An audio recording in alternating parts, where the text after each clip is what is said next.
এইমাত্র দেবা ট্রেলার দেখলাম। দেবা, শাহিদ কাপুরের দেবা যে মুভিটা আসছে, এই মুভির ট্রেলার এই মাত্র দেখলাম। এবারে দেখুন, ট্রেলারটা আমাকে মোটামুটি লেগেছে, খুব ভালো লাগেনি।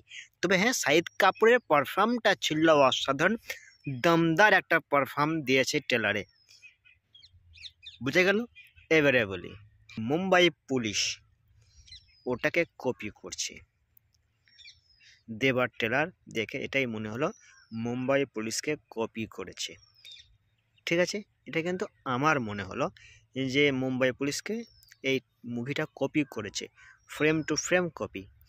যাই হোক, এটা কপি মনে হচ্ছে মুভিটা।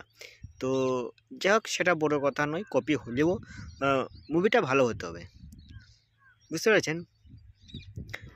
যেমন কবির সিং যে মুভিটা এসেছিলো শাহিদ কাপুরেরই, কত সুন্দর মুভি এসেছিলো, ওরকম মানে একটা মুভি, কপি মুভি সেটা, কিন্তু ভালো ছিল মুভিটা।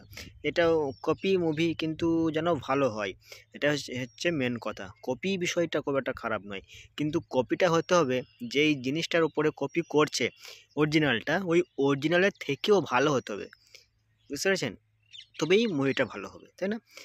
আর দর্শক যেন ভালোবাসে মুভিটাকে, এটা হচ্ছে মেন কথা। দর্শকদের জন্যই তো মুভি বানানো, তাই না।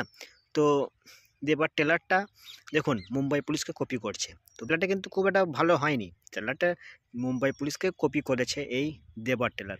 তবে দেবার ট্রেলারটা মোটামুটি একটা ট্রেলার হয়েছে, যখন মুভিটা আসবে তখন বোঝা যাবে যে মুভিটা কেমন হয়েছে। তো যাই হোক, মোটামুটি এটা লেগেছে আমাকে, মোটামুটি ট্রেলার হয়েছে। এবারে পারফর্মের দিক দিয়ে শাহিদ কাপুরকে অসাধারণ লাগছে, ফাটিয়ে দেবে মনে হচ্ছে শাহিদ কাপুর। তো পারফর্ম কিন্তু খুব সুন্দর শাহিদ কাপুরের। এবার দেখি যখন মুভিটা আসবে তখন বোঝা যাবে, তাই না। তো চলুন, আজকের মধ্যে ভিডিও এখানে শেষ করছি, তো বাই।